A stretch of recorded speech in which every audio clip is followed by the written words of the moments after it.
প্রতিযোগিতা সব জায়গায় আছে এবং সব জায়গায় থাকে। আসসালামু আলাইকুম প্রিয় শিক্ষার্থীরা, কেমন আছো তোমরা সবাই? তোমরা জানো যে ইতিমধ্যে কিন্তু কৃষিগুচ্ছের আবেদন করার ডেট কিন্তু শেষ হয়ে গেছে। যারা যারা কৃষিগুচ্ছ আবেদন করেছো এদের ভিতরে এখনো যারা আসলে প্রিপারেশন শুরু করো নাই, তারা এই শেষ সময়ে কিভাবে প্রস্তুতি নিবে এই সকল বিষয় নিয়ে আসলে আজকের ভিডিওটা তোমাদের উদ্দেশ্যে করা। আশা করা যায় যে এই ভিডিও সম্পূর্ণ মনোযোগ সহকারে দেখবে, শুরু থেকে শেষ পর্যন্ত তুমি একটা প্রপার গাইডলাইন পাবে। এবং এই ভিডিওতে কোনো কিছু বুঝতে অসুবিধা হলে অবশ্যই আমাদের এখানে কমেন্ট করবে, আমরা যথাযথ সময় উত্তর দেওয়ার চেষ্টা করবো আর কি। এই লেখাগুলো একটু ছোট ছোট লাগতে পারে, যে জিনিসটা বুঝতে অসুবিধা হয় সেটা একটু জুম করে দেখে নিও। আশা করা যায় যে সেটা তোমার জন্য দেখতে একটু সুবিধা হবে আর কি। তো কথা না বাড়িয়ে আমি আমার পরিচয়টা দিয়ে নিই। আমি মোহাম্মদ ইমন ইবনে তারিক, পড়াশোনা করছি কৃষি অনুষদ, খুলনা কৃষি বিশ্ববিদ্যালয় এবং গ্লান্স অফ অ্যাডমিশনের সহকারী প্রতিষ্ঠাতা। তোমরা জানো যে কৃষিগুচ্ছ ভর্তি পরীক্ষা কিন্তু হয় প্রত্যেক সেশনের সবার শেষে আর কি। তো এই বছরও অনেকের শেষ ভরসার নাম কিন্তু ছিল কৃষি বিশ্ববিদ্যালয় ভর্তি পরীক্ষা। 5 জুনে কিন্তু তোমার হচ্ছে কৃষিগুচ্ছের আবেদনের সর্বশেষ ডেট ছিল। তো সেই সময়টা শেষ হওয়ার পরে এই পর্যন্ত তোমার কৃষিগুচ্ছে টোটাল অ্যাপ্লাই করছে 67,000 আবেদন করছে। কৃষিগুচ্ছে আমাদের কোঠা সহ সবকিছু মিলে টোটাল সিট সংখ্যা কিন্তু প্রায় 3700 মতো। সেই হিসেবে তোমাদের প্রত্যেক আসন প্রতি কম্পিটিটর হবে হচ্ছে 18 জন করে। এটা হচ্ছে ভিডিও শুরু করার আগে একটু নতুন ইনফরমেশন আর কি। এখন এই 18 দেখে অনেকে হয়তো ভয় পেয়ে যেতে পারো, ভাইয়া প্রত্যেক সিটে 18 জন করে অ্যাপ্লাই করবে, তাহলে সেই হিসেবে আমরা তাহলে আসলে পারবো কিনা আর কি। এইটা নিয়ে আসলে আমি বলবো যে ভয় পাওয়ার কোনো দরকার নাই। তোমার নিজের মনের ভেতরে এভাবে টার্গেট রাখতে হবে। 18 কেন, এখানে যদি সিট প্রতি যদি তোমার মনে করো যে 1800 স্টুডেন্ট থাকতো, আমি সেটাতেও আমার নিজের জন্য একটা সেট করে নিতে পারতাম। আর কৃষিগুচ্ছ তোমার হচ্ছে যে আসন প্রতি লড়াই করতেছে হচ্ছে 18 জন। মেডিকেল পরীক্ষা দিচ্ছে তাদের কিন্তু 25 থেকে 30 জনের সাথে কম্পিটিশন করে কিন্তু করতে হচ্ছে। আবার তোমরা যারা ভবিষ্যতে যারা বিসিএস দিবা, ওদের কিন্তু অ্যাবাউট প্রায় হচ্ছে 150 থেকে 200 জনের বিপরীতে কম্পিটিশন করে কিন্তু বিসিএস ক্যাডার হতে হবে। প্রতিযোগিতা সব জায়গায় আছে এবং সব জায়গায় থাকবে। এইটা নিয়ে চিন্তা করে তুমি তোমার মূল্যবান সময় নষ্ট করার কোনো প্রয়োজন হয় না। যেহেতু হাতে প্রায় আর 40 দিনের মতো সময় আছে, এই 40টা দিন নিজেকে খুব ভালোভাবে প্রিপারেশন নাও।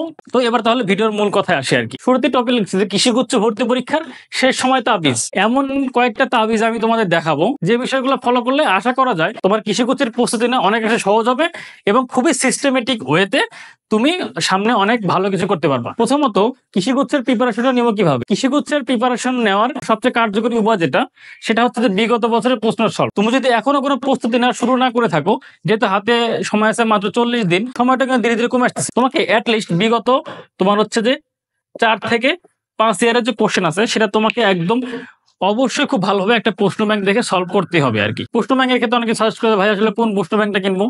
বাজারে অনেক রকমের প্রশ্ন ব্যাংক আছে, তোমাদের প্রতি নির্দেশনা আমরা থাকবে যে প্রশ্ন ব্যাংকে তোমার ব্যাখ্যা বেশি দেওয়া আছে সেই প্রশ্ন ব্যাংকটা তোমরা তুলনামূলক কেনার চেষ্টা করবা। এখন প্রশ্ন ব্যাংকের ভিতরে তোমার আমি যতদূর দেখছি যে তোমার নেটওয়ার্ক প্রশ্ন ব্যাংকটা অনেক ভালো এবং অনেকে সাজেস্ট করে। যদি কেউ অনলাইন থেকে নেটওয়ার্কে কোনো প্রশ্ন ব্যাংক কিনতে চাও, তাহলে তাদের ওয়েবসাইটে গিয়ে কেনার সময় ইমন 50 এই কুপন কোড যদি ইউজ করো, তাহলে হয়তো কিছু টাকা ডিসকাউন্ট পাবো আর কি। আহামরি ডিসকাউন্ট না, ধরো চা নাস্তা খাওয়ার জন্য কিছু টাকা ডিসকাউন্ট পাইলে আর কি। অনলাইন থেকে কিনতে গেলে তোমাকে কিন্তু সেই 550 টাকা দিতে হতো, কিন্তু এই যে এই ভাইয়ার কোড ইউজ করলে হয়তো কিছু টাকা কম হবে আর কি। এই তুমি যদি বিগত বছরের প্রশ্ন এবং বিগত বছরের টপিক যদি ভালোভাবে পড়ো, তোমার এখানে অ্যাবাউট প্রায় 40% মতো কমন আসে। 40% বলতে আমি বলছি যে অ্যাবাউট প্রায় 40টার মতো প্রশ্ন কিন্তু হুবহু কমন চলে আসে আর কি। এবং 2 নম্বর তাবিজ কি? 2 নম্বর তাবিজ হচ্ছে সিলেক্টিভ টপিক পড়া। কৃষিগুচ্ছতে তুমি দেখবা যে যখন তুমি প্রশ্ন ব্যাংক ফলো করবা, দেখবা যে কিছু অংশ থেকে কিন্তু বরাবরই প্রশ্ন করছে। অর্থাৎ যে জিনিসটা ইম্পর্টেন্ট সেটা সারা জীবনের জন্য ইম্পর্টেন্ট, যতবার পরীক্ষা হবে ততবারের জন্য কিন্তু ইম্পর্টেন্ট। বুঝতে পারছো? তাই তুমি যদি যত দ্রুত এই সিলেক্টিভ টপিক গুলো খুঁজে বের করতে পারবা, ধরতে পারবা, তোমার জন্য প্রিপারেশন তত সহজ হবে। সিলেক্টিভ টপিক পড়বা কিভাবে?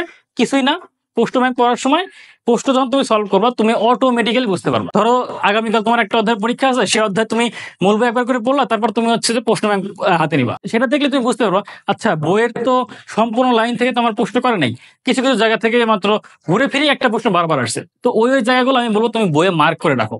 এইভাবে তুমি সিলেক্টিভ টপিক সম্পর্কে পড়তে পারবে। 3 নম্বর পয়েন্টটা কি? 3 নম্বর পয়েন্ট হচ্ছে যে বেশি বেশি চর্চা করা। যেহেতু তোমার ভর্তি পরীক্ষাটা হবে যে কৃষিগুচ্ছ, অর্থাৎ এই কৃষিগুচ্ছ আঙ্গিকে তুমি যত বেশি প্রশ্ন সলভ করতে পারবা, যত বেশি এক্সাম দিতে পারবা, তত বেশি কিন্তু তুমি নিজের সম্পর্কে তুমি নিজেই কিন্তু যুদ্ধের প্রিপারেশনটা সেভাবে নিতে পারলা। কৃষিগুচ্ছের প্রিপারেশন নেওয়ার জন্য অলরেডি আমাদের অধ্যায়ভিত্তিক একটা এক্সাম ব্যাচ আছে, সেটাতে তোমরা চাইলে ভর্তি হতে পারো। এবং আগামী 20 জুন থেকে আমাদের কিন্তু এগ্রিস্টের মডেল টেস্ট ব্যাচ শুরু হতে যাচ্ছে। নর্মাল মডেল টেস্ট ব্যাচে তোমার থাকবে পেপার ফাইনাল, সাবজেক্ট ফাইনাল এবং এক্সক্লুসিভ মডেল টেস্ট। তো সেই সকল মিলে তোমার কোর্স ফি রাখা হয়েছে মাত্র 250 টাকা, এবং তোমরা যত দ্রুত সম্ভব তাড়াতাড়ি ভর্তি হয়ে যাও।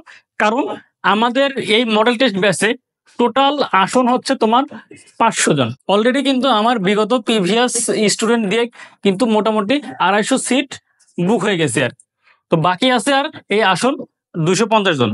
তাই তোমরা আগামীতে যারা ভর্তি হবা, এই 250টা আসন ফিল আপ হয়ে গেলে আমরা কিন্তু আর নিতে পারবো না ভাই। অতি দ্রুত তাড়াতাড়ি ভর্তি হয়ে যাও, যেহেতু এখানে কোর্স ফি তোমার হচ্ছে মাত্র 250 টাকা। তুমি যদি তাড়াতাড়ি ভর্তি হও, অর্থাৎ তুমি যদি প্রথমে 100 জনের ভিতরে থাকো, তাহলে তোমার জন্য কোর্স ফি মাত্র 199 টাকা। এখন কথা হচ্ছে কিভাবে ভর্তি হবা, খুবই সহজ। এখানে দুটো নাম্বার দেখতে পাচ্ছ, এই দুটো নাম্বারে নগদ, বিকাশ, রকেট 3টা অ্যাকাউন্টে খোলা আছে। এই দুটো নাম্বারে তোমার নির্ধারিত কোর্স ফি সেন্ড মানি করবা। সেন্ড মানি করার পরে হোয়াটসঅ্যাপে নক দিবা যে ভাইয়া আমি হচ্ছে যে এগ্রিস্টার এক্সামে ভর্তি হতে চাই, অমুক নাম্বার থেকে টাকা পাঠাইছি, আমরা চেক করে তোমাকে অ্যাড নিয়ে দিব। এছাড়াও আমাদের যে অধ্যায়ভিত্তিক এক্সাম ব্যাচ আছে, সেটা কিছুদিন আগে শুরু হয়েছে, কয়েকটা এক্সাম হয়ে গেছে, তোমরা চাইলে সেটাতেও ভর্তি হতে পারো। অধ্যায়ভিত্তিক এক্সাম ব্যাচের তোমার ফি হচ্ছে 350 টাকা। চাইলে তোমরা এটাতে ভর্তি হতে পারো, যেহেতু কয়েকটা এক্সাম হয়ে গেছে। কিন্তু চিন্তার কোনো কারণ নাই, তুমি যখনই ভর্তি হবে বিগত সকল এক্সামের লিঙ্ক, সলভশিট সব তোমাকে দিয়ে দেওয়া হবে, যেন তুমি ইজিলি ভাবে পড়াশোনা করতে পারো, যেন তুমি তোমার প্রস্তুতি নেওয়ার পরে সঠিকভাবে যেন এক্সামটা দিতে পারো, নিজের প্রস্তুতি যাচাই করতে পারো। এখন 4 নাম্বার তাবিজে আসি। 4 নাম্বার তাবিজটাকে টাইম ম্যানেজমেন্ট। কিসের টাইম ম্যানেজমেন্ট? সকল কিছু টাইম ম্যানেজমেন্ট। তুমি যে টাইম ম্যানেজমেন্ট, সকল কিছু টাইম ম্যানেজমেন্ট। ভর্তি পরীক্ষায় যে টাইম ম্যানেজমেন্টটা আছে সেটা তো আছেই, এছাড়াও ভর্তি পরীক্ষার আগে তোমার খাওয়া, ঘুম, তোমার চলাফেরা, যাবতীয় সকল কিছু তোমার টাইমটা অবশ্যই ভালোভাবে ম্যানেজ করতে হবে। দেখা যাচ্ছে তুমি ভর্তি পরীক্ষাতে তুমি ঘুমাইলে 10 ঘন্টা, তোমার জীবনে চান্স হবে। অনেকে মনে করো অনেক কিছু জানা সত্ত্বেও শুধুমাত্র ওই যে টাইম ম্যানেজমেন্টের জন্য কিন্তু তোমার আসলে ভর্তি পরীক্ষায় মানে জানা জিনিস অ্যান্সার করতে পারে কেন? ওই যে আমি তো এই ম্যাথ পারবো, ম্যাথের পিছনে প্রত্যেকটা এমসিকিউ তোমার সময় যেহেতু 36 সেকেন্ড, 1.5 মিনিট 2 মিনিট শেষ করছে, তাহলে ও যে জিনিসগুলো পারে সেই বিষয়গুলো ও তখন কখন লাগাবে? প্রত্যেক অধ্যায় ভিত্তিক কিভাবে প্রিপারেশনটা নিলে তোমার এই কৃষিগুচ্ছের প্রিপারেশনের জার্নিটা অনেক বেশি স্মুথ হবে আর কি। তো প্রথমে আমরা শুরু করি জীববিজ্ঞান দিয়ে। জীববিজ্ঞান যেহেতু এখানে তোমার 30টা মার্ক, তোমরা কেউ যদি একটু ভালোভাবে পড়াশোনা করো, এই 30-এর ভিতর কিন্তু ইজিলি তোমার 28 তোলা পসিবল। শুধুমাত্র জীববিজ্ঞানের অংশে ভালো করে এবং সাথে আনুষঙ্গিক কিছু ভালো করে তোমার কিন্তু চান্স পাওয়ার মতো ইজিলি একটা মার্ক তোলা সম্ভব। যারা অলরেডি মেডিকেল প্রিপারেশন নিয়েছিল তাদের জন্য এই বিষয়টা হয়তো অনেকাংশে সহজ, তারা বাদ বাকি বিষয়গুলো দেখলে কিন্তু ইজিলি একটা সুযোগ থাকে কৃষিগুচ্ছের চান্স পাওয়ার কি। তো জীববিজ্ঞানে তুমি কি পড়বা? বিগত সালের টপিক কই থেকে পড়বা? ওই যে বললাম কোশ্চেন ব্যাংক পড়বা, তখনই বুঝতে পারবা। এবং অনুশীলন এমসিকিউ তোমরা দেখবা যে বইয়ের শেষে অনেক অনুশীলন এমসিকিউ থাকে আর কি। অনুশীলন এমসিকিউর ভিতরে তোমার অধ্যায়ভিত্তিক যে অনুশীলন এমসিকিউ সেটা আছে, এবং তুমি দেখবা যে তোমরা যে বোর্ড পরীক্ষা দিয়ে আসছো না, বোর্ড পরীক্ষার প্রশ্ন কিন্তু থাকে, ওই বিষয়গুলো একটু ভালোভাবে পড়বা আর কি। দেখবা যে বইয়ের বিভিন্ন জায়গায় বিভিন্ন গুরুত্বপূর্ণ ছকগুলো আছে আর সেই ছকগুলো একটু ভালোভাবে দেখবা। একটু আশা করা যায় এই ইনস্ট্রাকশন ফলো করলে তোমার ইজিলি জীববিজ্ঞান অনেক বেশি মার্ক তোলা সম্ভব আর কি। তারপরে আছে রসায়ন। রসায়নে কত মার্ক? 20 মার্ক। বিগত প্রশ্নগুলো দেখলে একটা জিনিস বুঝতে পারবে যে রসায়নের ক্ষেত্রে তোমার কিন্তু থিওরি টাইপ বিষয়গুলো বেশি আসে, ম্যাথ টাইপটা তুলনামূলক একটু কম আসে আর কি। থিওরিটিক্যাল বিষয়গুলোর প্রতি একটু বেশি ফোকাস দিলে তুমি অনেক বেশি লাভবান হবা।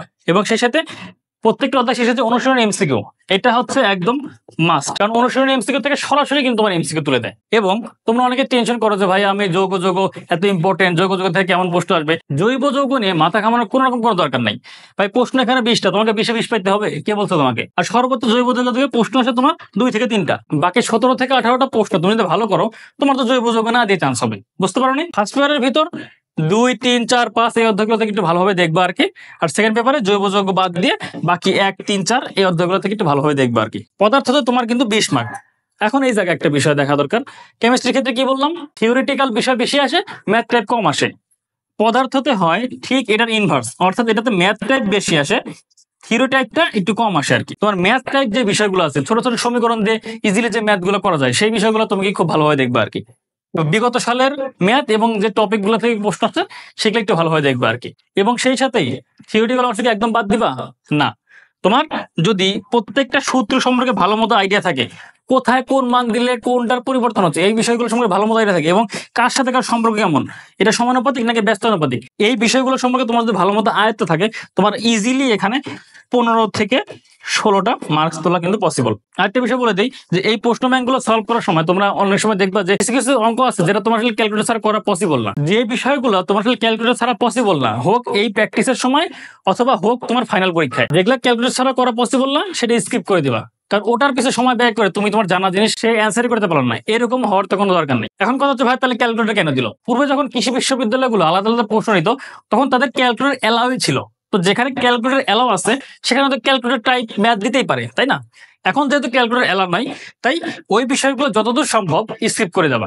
আরেকটা গুরুত্বপূর্ণ বিষয়, আচ্ছা এই বিষয়টা আমি ম্যাথ সেগমেন্টে বলতেছি আর কি। কৃষিগুচ্ছ যারা পরীক্ষা দিবে অধিকাংশ ভয়ের একটা কারণ ভাইয়া, আর বিশেষ করে যারা মেডিকেল প্রিপারেশন নিছো আর কি, তাদের তো মানে কমন একটা প্রশ্ন, ভাইয়া আমি বিগত 3-4-5 মাস ধরে বা আমি এইচএসসি পরবর্তীতে আমি ম্যাথের এমও করি নাই। যে জিনিসটা ইম্পর্টেন্ট সেটা সারা জীবনের জন্য ইম্পর্টেন্ট, যতবার পরীক্ষা হবে ততবারের জন্য কিন্তু ইম্পর্টেন্ট। কিন্তু কৃষিগুচ্ছতে 20 মার্ক ম্যাথ আছে, তাহলে আমি কি করব?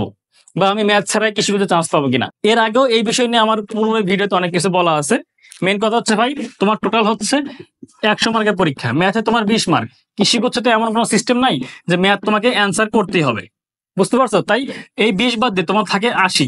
এই 80-তে তুমি যদি মনে করো যে 60-70+ পাও তাহলে তোমার একটা চান্স পাওয়ার সম্ভাবনা আছে আর কি। এই যুগে, এই কম্পিটিশনের যুগে তুমি একা ম্যাথ অ্যান্সার করবে না, বাকি সবাই তো ম্যাথ অ্যান্সার করবে। এখনো যে সময়টা আছে এই সময়টা তোমরা একটু ভালোভাবে লেগে থাকো, এই 20-এর ভিতরেও তোমার ইজিলি 10 থেকে 12-14টা কিন্তু করা পসিবল হয় আর কি। তার মানে কি, যেখানে তুমি সম্পূর্ণ 20 মার্ক বাদ দিতে চাচ্ছিলা সেখানে যদি তোমার 10+ মার্ক চলে আসে, এটা কি তোমার জন্য বোনাস না? অবশ্যই বোনাস। এখন আসলে দেখবো যে ম্যাথটা কিভাবে করব। সকল সাবজেক্টের দুটোই সেম বিষয় ইনস্ট্রাকশন, বিগত ম্যাথের টপিক প্লাস টাইপ। এই যে নেটওয়ার্ক বই নিয়ে যখন তোমার পড়াশোনা করবো তখন দেখবো ওরা কিন্তু টাইপ বাই টাইপ ম্যাথে কিন্তু সেগমেন্ট করে দিছে আর কি। তো সেই সেগমেন্টটা তুমি যদি বিগত ম্যাথ এবং বিগত যে টাইপ আছে সেটা যদি ভালোভাবে আয়ত্ত করো, তোমার ইজিলি এই 10+ এমসিকিউ কিন্তু ভর্তি পরীক্ষায় তুমি কমন পেয়ে যাবে আর কি। এবং এছাড়াও যে বিষয়গুলো থেকে একটু তুলনামূলক বেশি প্রশ্ন করে সেটা হচ্ছে যে সরল রেখা, জটিল সংখ্যা, তারপর অন্তরীকরণ, যোগজীকরণ, বৃত্ত, ফাংশন, বিন্যাস, সমবায়, সম্ভাব্যতা। এখন প্রশ্ন আসতে পারে ভাইয়া শর্ট সিলেবাসে বা 2023 সালের সিলেবাসে এগুলো নাই, তাহলে কি করব? যেহেতু সিলেবাসে নাই এই বিষয়গুলো পড়ার দরকার নাই। তবে সবার কাছে একটা অনুরোধ থাকবে, শেষ সময় একবার করে জাস্ট শুধু বিগত সালের প্রশ্নগুলো যেন একবার করে দেখে যাওয়ার। কারণ যদি দিয়ে দিলে তো আসলে করার কিছু নেই, তাই না? তোমার যেন সেটা ফাঁকা রেখে না আসতে হয়, তুমি যেন সেটা দাগে আসতে পাও, বুঝতে পারছো? আর এখানে একটা স্পেশাল নোট, অন্তরীকরণের জন্য তুমি যদি জাস্ট শুধু বিগত সালের প্রশ্ন পড়ো, দ্যাটস এনাফ, আর কোনো কিছু লাগবে। এখন এই যে একটু আগে যেটা বললাম যে ম্যাথ সেগমেন্টে বলবো, সেটা হচ্ছে কি তুমি দেখবা যে কিছু কিছু ইকুয়েশন আছে তুমি ক্যালকুলেটর ছাড়া করতে পারতেছো না, কিন্তু ওই সেম ইকুয়েশনটারে যদি মানটা চেঞ্জ করে দেয় সেটা কিন্তু অনেক সময় ক্যালকুলেটর ছাড়াই কিন্তু ইজিলি করা যায়। এই বিষয়গুলো একটু তুলনামূলক দেখবা আর কি, বুঝতে পারছো? প্রথম দেখাতে মনে হতে পারে যে না এটা তো অনেক বড় প্রশ্ন, আমি এটা তো ক্যালকুলেটর ছাড়া করাই যাবে না আর কি, স্কিপ করে দিলা। ওইটার মান একটু চেঞ্জ করে দিলে তোমার কিন্তু সেই বিষয়টা ইজি হয়। যেমন আমি একটা কথা বলি, ধরো একটা অঙ্কে তোমার দেওয়া আছে হচ্ছে tan 30 দিয়ে, tan 30 মান তোমার নিজেরা জানো কত, এটা তুলনামূলক করা কিন্তু একটু কমপ্লেক্স আর কি। সেই জায়গায় তোমার tan 30 না দিয়ে তা তুলে তোমার মনে করো যে sin 30 দিল, এখানে কিন্তু sin 30 এর মান কিন্তু হাফ। এই হাফ দিয়ে কিন্তু তুলনামূলক অঙ্ক করাটা কিন্তু সহজ আর কি। মানে এইটাই আসলে বুঝালাম এতক্ষণ করে। সেই সাথে অনুশীলনী এমসিকিউ যেগুলো ক্যালকুলেটর ছাড়া করা যাবে সেগুলোই প্র্যাকটিস করবা। আশা করা যায় যে এই সকল বিষয়গুলো করলে তোমার ইজিলি 10+ নাম্বার তুমি পেয়ে যাবে আর কি। ভাইয়া ইংলিশে কি করব? টোটাল কথা হচ্ছে যে ইংলিশে তোমার মার্কস হচ্ছে 10। বিগত এই ক্লাস 6 থেকে 10 পর্যন্ত যে পড়াশোনা করছো, যে গ্রামাটিক্যাল যে বিষয়গুলো পড়াশোনা করছো, এটাই তুমি যদি ভালোভাবে পড়াশোনা করো তুমি ইজিলি 4 থেকে 5টা প্রশ্ন এমনি পারবা। তোমার এই ইংলিশটা কোনো টেনশন করতে হবে না। বাট তারপরেও কিছু সিলেক্টিভ কোশ্চেন থেকে বারবারই আমরা বিগত সালের প্রশ্ন অ্যানালাইসিস করে দেখছি যে বারবার একটু বেশি দেয়, সেই বিষয়গুলো এখানে লিখে দেওয়া আছে। যেমন রাইট ফর্ম ভার্ব থেকে একটা দিতে পারে বা 2টা দিতে পারে, তারপর সেন্টেন্স থেকে তোমার মুখে একটা থেকে 2টা দিতে পারে, প্রিপোজিশন থেকে দিতে পারে, ন্যারেশন, ভয়েস, তারপর স্পেলিং, তারপর হচ্ছে যে প্রভাব, ট্রান্সলেশন, এটা থেকে একটা থেকে 2টা দিতে পারে, তারপর হচ্ছে যে সিনোনিম অ্যান্টোনিম একটা থেকে দিতে পারে, তারপর সাবজেক্ট ভার্ব অ্যাডজেক্টিভ এটা থেকে দিতে পারে। তারপর আছে তোমার হচ্ছে টেন্স আইডেন্টিফিকেশন, অর্থাৎ একটা টেন্স তুলে দিয়ে তোমাকে বলবে যে এটা কোন টেন্স, প্রেজেন্ট ইনডিফিনিট টেন্সের উদাহরণ নিচের কোন সেন্টেন্স। তো এই বিষয়গুলো সম্পর্কে একটু ভালো মতো দেখবা আর কি। তো এই ছিল আজকের বিষয়। এখন কথা, যেহেতু তোমার আগামী 20 জুলাই পরীক্ষা, ঈদের পরবর্তীতে তোমার হাতে থাকবে সময় মাত্র 30 দিনের মতো। এই 30টা দিন তোমার একটা মোক্ষম সুযোগ তোমার নিজেকে ঝালাই করে নেওয়ার আর কি। ঝালাই করার জন্য আমি তোমাকে এটা বলতেছি যে আমাদের এক্সাম বেসে ভর্তি হতে হবে, বিষয়টা তেমন না। আমার কথা হচ্ছে তুমি বেশি বেশি প্র্যাকটিস করো। আর আমি নিজে যেহেতু কৃষি বিশ্ববিদ্যালয়ে পড়তেছি, কৃষি বিশ্ববিদ্যালয়ের প্রশ্ন সম্পর্কে তো আমি এইটুকু বলতে পারি যে আশা করা যায় যে তোমরা আমার কাছ থেকে সর্বোচ্চ টুকুই পাবা আর। তাই এই ঈদে তোমাদের প্রতি একটা কাজ, যেহেতু আমাদের এক্সাম ব্যাচ শুরু হচ্ছে আগামী 20 জুন থেকে, সামনে ঈদ আছে, ঈদের সময় যদি কিছু সালামি পাও, একটু কালেক্ট করে রেখে দাও, রেখে তাড়াতাড়ি একটু ভর্তি হয়ে যাও। কারণ তুমি জাস্ট এই সেম ফিচার, সেম স্ট্যান্ডার্ডের কোশ্চেন তুমি যদি অন্য কোনো প্রমিনেন্ট কোচিং এর কাছে ভর্তি হতে যাও, তোমাকে কিন্তু ন্যূনতম 1000-এর নিচে কোনোভাবেই আসবে না। তো সেই হিসেবে 250 টাকা কিন্তু আমার খুব একটা বেশিও না। তাড়াতাড়ি ভর্তি হও, 100 জনের ভিতরে থাকতে পারে, তাহলে কিন্তু 199 ভর্তি হতে পারে। তো সর্বশেষ তোমাদের জন্য এটাই কথা, যেহেতু মোটামুটি এই সেশনের সর্বশেষ ভর্তি পরীক্ষা হতে যাচ্ছে কৃষিগুচ্ছ ভর্তি পরীক্ষা, এবং যারা এখনো চান্স পাওয়া নাই তাদের হাতে কিন্তু সুযোগ মাত্র এই আগামীতে একবার। যারা সেকেন্ড টাইমার আছো তাদের অবস্থা তো আরো খারাপ, এই একবার চান্স না পেলে আর পাবলিক করার স্বপ্নই নেই। আমার এমন অনেক দেখছি যে কৃষিগুচ্ছতে পড়ার জন্য একদম যে ফুললি ডেডিকেটেড ভাবে মানে পড়তে হয়েছে এরকম বিষয়টা না।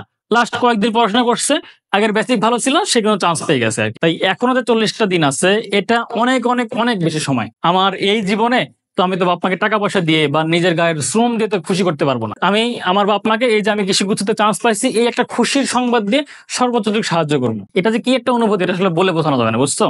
তুমি যখন একটা জায়গায় চান্স পাওয়ার পরে তোমার বাবা মাকে ফোন দিয়ে হোক বা সরাসরি যে বলবা, দেখবা যে মানে তোমার ভিতর মনে হবে যে আমি পৃথিবীর সবচেয়ে বেশি সুখী ব্যক্তি।